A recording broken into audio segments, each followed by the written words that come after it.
वागर्थाविव सम्पृक्तौ वागर्थ प्रतिपत्तये जगतः पितरौ वंदे पार्वती परमेश्वरौ।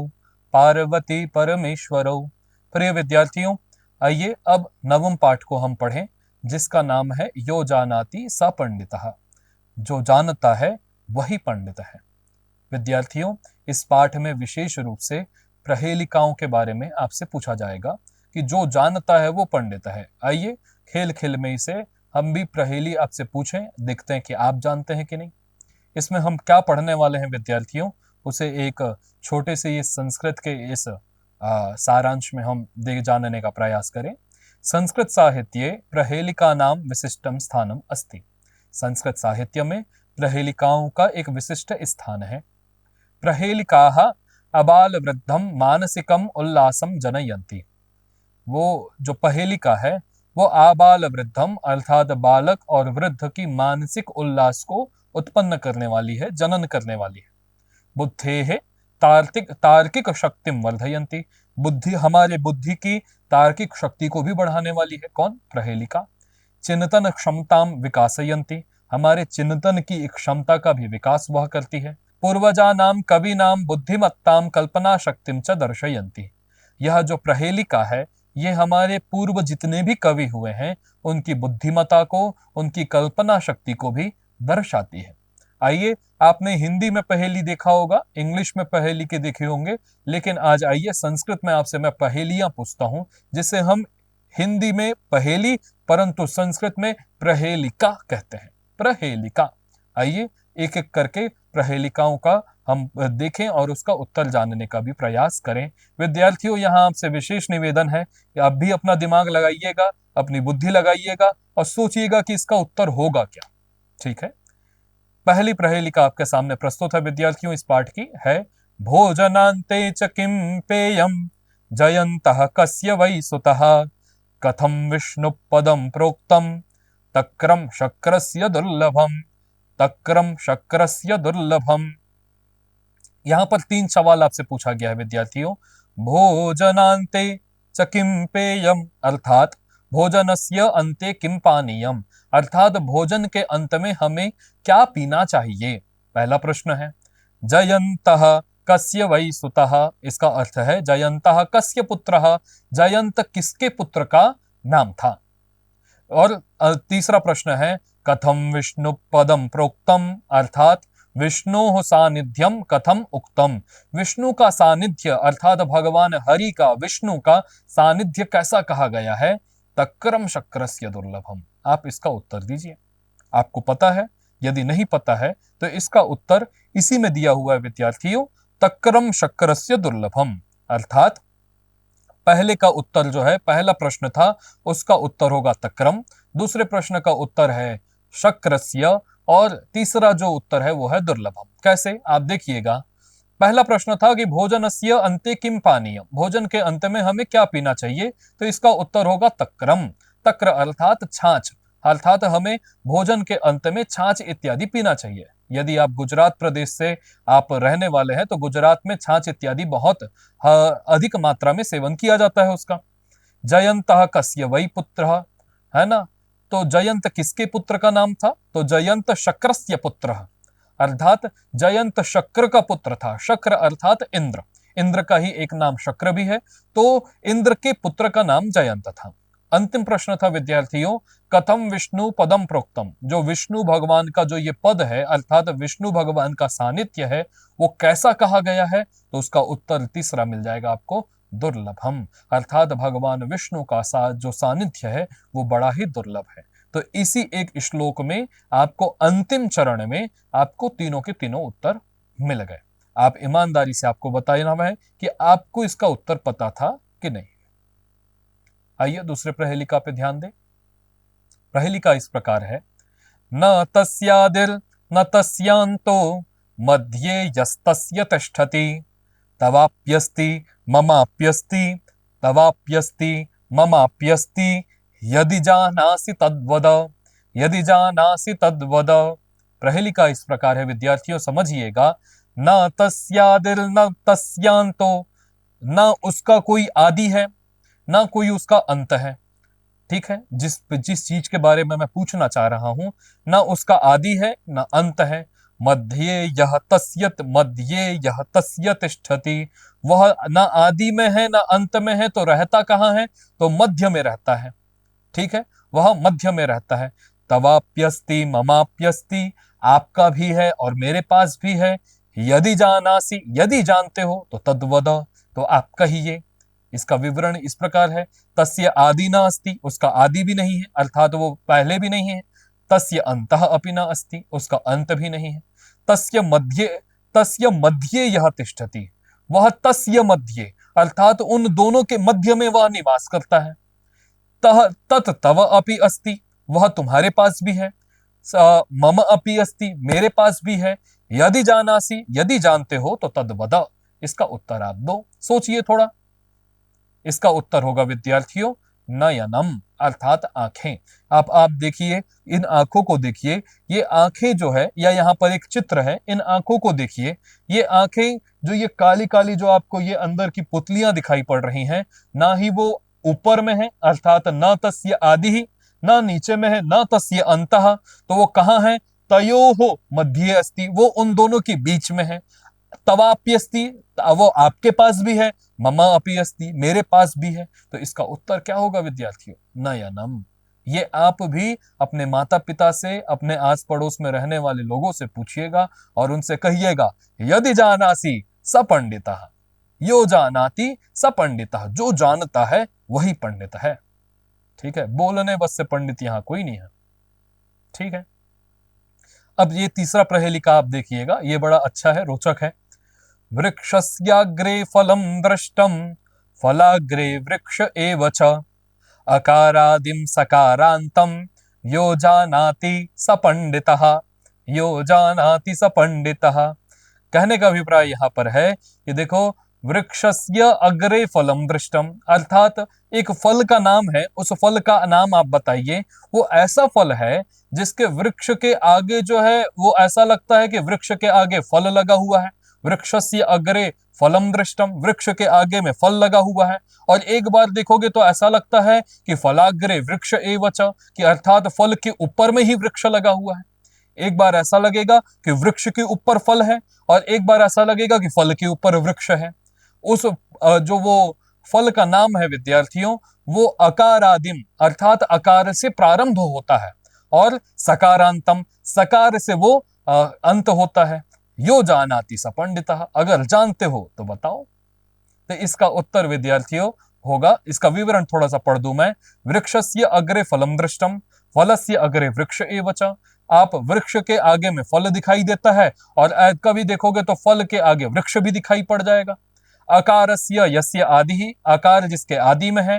तथैव सकारः यस्य अन्ते अस्ति, सकार जिसके अंत में है।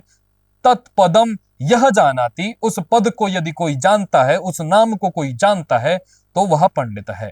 इसका उत्तर विद्यार्थियों होगा अनानास, जिसको हम इंग्लिश में पाइनएप्पल कह देते हैं। अब कैसे होगा आप इसे देखिएगा। अनानास आप यहां पर देखिए, अनानास आप देखेंगे तब आपको देखना कि अनानास के ये नीचे वाले हिस्से को और ऊपर वाले हिस्से को देखोगे तो आपको लगेगा कि फल के ऊपर में ही कोई वृक्ष लगा हुआ है।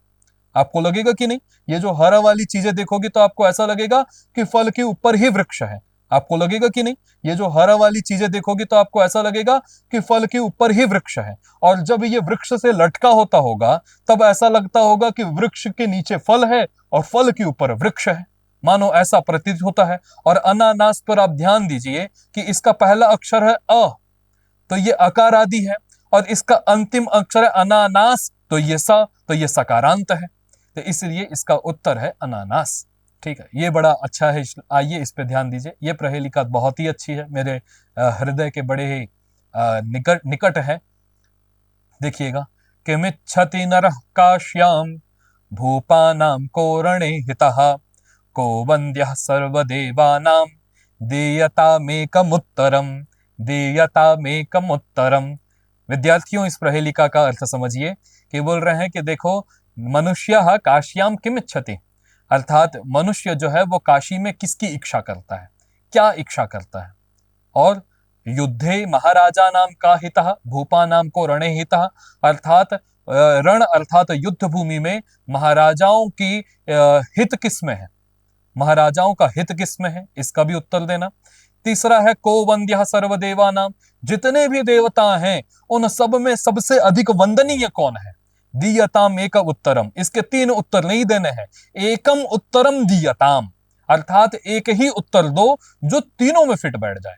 पहला प्रश्न ये कि मनुष्य काशी में किसकी इच्छा करता है, महाराज युद्ध में महाराजाओं के लिए युद्ध में क्या हितकर है, और सभी देवताओं में सबसे अधिक वंदनीय कौन है, इसका एक पद में आपको उत्तर देना है। प्रिय विद्यार्थियों, इसका उत्तर होगा मृत्युंजयः। मृत्युंजयः अर्थात काश्याम, अर्थात काशी जाकर के लोग क्या इच्छा करते हैं, तो भगवान मृत्युंजय के दर्शन की इच्छा करते हैं कि बाबा विश्वनाथ के दर्शन हो जाए। हर व्यक्ति यही जानता है और उन्हीं का नाम तो मृत्युंजय है अर्थात। और भूपा नाम को रणे हितः, अर्थात महाराजाओं का रण में हित किससे होगा, तो मृत्यु को यदि वो जीत जाएं तभी उनकी, तो मृत्युंजय अर्थात वो मृत्यु को यदि जीत जाएं तभी उनका हित है ना, अर्थात मृत्यु को जीतना पड़ता उसी में उनके हित है। तो मृत्युंजय की इच्छा करते हैं, मृत्युंजय अर्थात मृत्यु को जीतने में ही महाराजाओं का हित है। और कह सर्वदेवा नाम वंदनीय, सभी देवताओं में सबसे अधिक वंदनीय कौन है, तो भगवान मृत्युंजय ही सभी देवताओं में सबसे अधिक वंदनीय है, इसलिए एकमात्र उत्तर इसका मृत्युंजय होगा। कुलालस्य गृहे यर्धम तदर्धम हस्तिनापुरे द्वयम मिलित्वा लंकायाम यो जानाति स पंडितः। कहने का अभिप्राय यह है विद्यार्थियों कि कुलालस्य अर्थात कुंभकार के घर में जो कुलाल बनाता है, सकोरे इत्यादि बनाता है, इसका एक पद तो कुलाल के घर में रहता है, अर्थात तो मैं 2 पद पूछना चाह रहा हूं। एक आधा पद किसके यहाँ, तो बोलते हैं कि वो जो मिट्टी के बर्तन बनाते हैं ना कुंभकार इत्यादि, उसके यहाँ रहता है। और जो दूसरा पद है, जो 2 पदों में से एक पद कुम्हार के यहाँ और दूसरा पद जो है वो हस्तिनापुर में रहता है। हस्तिनापुर आप जानते ही होंगे, पांडवों की राजधानी है ना। द्वयम मिलित्वा लंकायाम, यदि उन दोनों पद को मिला दें तो वो लंका में निवास करता है। यो जानाति स पंडितः, जो जानता है वो पंडित है। तो इसका उत्तर होगा विद्यार्थियों कुंभकर्ण। कुंभकर्ण अर्थात कुलाल अर्थात कुंभकार के घर में क्या रहता है, तो उसका आधा भाग तो अर्थात कुंभ, ये कुलाल अर्थात कुंभकार के घर में रहता है। कुंभ माने घड़ा, समझ में आ गया। और तदर्धम हस्तिनापुरे, उसका आधा हिस्सा जो हस्तिनापुर में रहता है, अर्थात कर्ण, तो कर्ण कहाँ था, हस्तिनापुर में था। आप जानते ही होंगे, माता कुंती का ज्येष्ठ पुत्र और दुर्योधन का एकदम प्रिय सखा कर्ण जो हस्तिनापुर में रहता था। और द्वयम मिलित्वा, अगर दोनों को मिला दिया जाए अर्थात कुंभ और कर्ण दोनों को मिला दिया जाए तो कुंभ और कर्ण दोनों मिलकर के लंकायाम, दोनों मिलकर के लंका में रहते थे। कुंभ कर्ण आप नाम ही सुनेंगे। स जाना यो जानाति स पंडिता, जो जानता है वही पंडित है। इस प्रकार से बहुत सारे 5 प्रहेलिका आपसे पूछे, बड़े ही रोचक रहे होंगे। आगे की कक्षाओं में और इस पर चिंता करेंगे। अब आइए कुछ शब्दों के शब्दार्थ को हम जानने का प्रयास करें जो कि इस पाठ में आए हुए हैं। एक शब्द आया हुआ था पेयम, ठीक है, भोजनांते च किम पेयम, तो पेयम अर्थात पातुम योग्यम, पीने योग्य है ना, पीने के योग्य, फिट फॉर ड्रिंकिंग, इसको इंग्लिश में हम कह सकते हैं। इसके बाद एक शब्द आया था सुतः, सुतः अर्थात होता है पुत्रः, इसको इंग्लिश में भी हम, हिंदी में भी इसको हम पुत्र कहते हैं और इसको इंग्लिश में हम सन कह देते हैं। तक्रम, तक्रम अर्थात मथितम, मथा जिसको जाए, मथितम, मथ करके ही हम छाछ बनाते हैं, इसी को हम बटर मिल्क इंग्लिश में कह देते हैं। आर्तैहि, आर्तैहि मतलब पीड़ितैहि, अर्थात पीड़ित जनों के द्वारा, इसको इंग्लिश में हम कह सकते हैं बाय सफरिंग पीपल। अर्धम अर्थात अर्धभागः, आधा, आधा जिसको हम इंग्लिश में हाफ कह देते हैं। कुलालस्य अर्थात कुंभकारस्य अर्थात कुंभकार, फॉर द पॉटर। रणे, रणे अर्थात युद्धे, युद्ध में, इन वॉर इंग्लिश में जिसको वॉर बोलते हैं ना, ठीक है, बैटल वॉर तो आप खेलते ही होंगे। अब यहां पर देखिए, इसको हम लोग अवधेयांशः पठन्तु अवगच्छन्तु लिखन्तु च, आप ऐसा अभ्यास करेंगे तो आपके लिए संस्कृत बोलना, समझना और इसका लिखना सभी सरल आ जाएगा। देखिए, श्री रामस्य गुरुः वसिष्ठः, अर्थात श्री राम के गुरु का नाम वसिष्ठ है। इतनी बात मेरी समझ में आ रही होगी। इसको आप उल्टा भी तो कह सकते हो, वसिष्ठस्य शिष्यः श्री रामः, अर्थात वसिष्ठ के शिष्य का नाम राम था। राम जी के गुरु का नाम वशिष्ठ और वशिष्ठ जी के शिष्य का नाम राम। ठीक इसी प्रकार और देखिए, कर्णस्य गुरुः परशुरामः, अर्थात कर्ण के गुरु का नाम परशुराम था। अर्थात हम ये भी तो कह सकते हैं परशुरामस्य शिष्यः कर्णः, परशुराम के शिष्य का नाम कर्ण था, शिष्य का नाम कर्ण था। अर्जुनस्य गुरुः द्रोणः, अर्जुन के गुरु का नाम द्रोण था, तो द्रोणस्य शिष्यः अर्जुनः, द्रोण के शिष्य का नाम अर्जुन था। इसी प्रकार चंद्रगुप्तस्य गुरुः चाणक्यः, चंद्रगुप्त के गुरु का नाम चाणक्य था, तो हम कह सकते हैं ना चाणक्यस्य शिष्यः चंद्रगुप्तः। ठीक है। पद्मपादस्य गुरुः शंकराचार्यः, अर्थात पद्मपाद नाम के विशेष विभूति के गुरु का नाम शंकराचार्य था, तो शंकराचार्यस्य शिष्यः पद्मपादः। इसी प्रकार विवेकानंदस्य गुरुः रामकृष्णः, तो हम ऐसे भी कह सकते हैं रामकृष्णस्य शिष्यः विवेकानंदः। इसमें विद्यार्थियों आप बार बार देखिएगा, जहां पर भी आपको का इसको जोड़ना है तो वहां पर आप देखिएगा आपको सिया जोड़ना पड़ता है, इसीलिए उसको विशेष हाईलाइट किया गया है। विवेकानंदस्य, पद्मपादस्य, शंकराचार्यस्य, रामकृष्णस्य, अर्जुनस्य, द्रोणस्य, परशुरामस्य, श्रीरामस्य, तो यहां सिया का अर्थात का, राम का, कृष्ण का, विवेकानंद का, पद्मपाद का, ये हमको संबंध जताने के लिए इसे युक्त किया जाता है। इसी प्रकार हम ग्रंथ और ग्रंथकर्ता को भी हम इसी प्रकार से जान सकते हैं। आइए देखें, रामायणस्य अर्थात रामायण के रचयिता वाल्मीकि, अर्थात रामायण के रचयिता का नाम वाल्मीकि है, तो हम कह सकते हैं ना वाल्मीकि काव्यम रामायणम, वाल्मीकि के काव्य का नाम रामायण था। बात स्पष्ट है। ठीक है। महाभारतस्य रचयिता व्यासः, महाभारत के रचयिता व्यास है, तो व्यासस्य काव्यम महाभारतम, अर्थात व्यास के काव्य का नाम महाभारत है।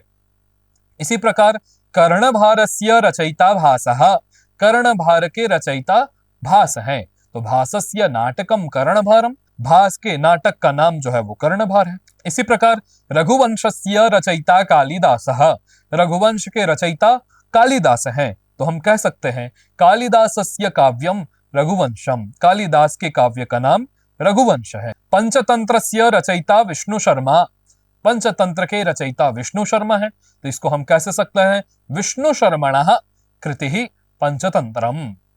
हितोपदेशस्य रचयिता नारायण पंडितः, तो नारायण पंडितस्य कृतिः हितोपदेशः।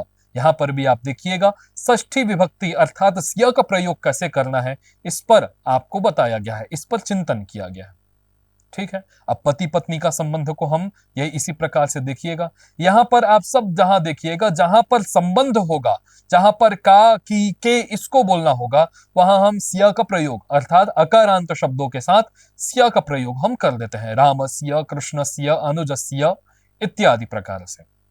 अरुंधत्याः पतिः वसिष्ठः, अर्थात अब यहां पर देखिए अब स्त्रीलिंग चालू हो रहा है, अब अरुंधति, सीता, उर्मिला, कुंती, रुक्मणी, सुभद्रा इत्यादि सब स्त्रीलिंग है, तो यहां पर सिया न जोड़ करके यहां पर याह जुड़ेगा, केवल याह। ठीक है।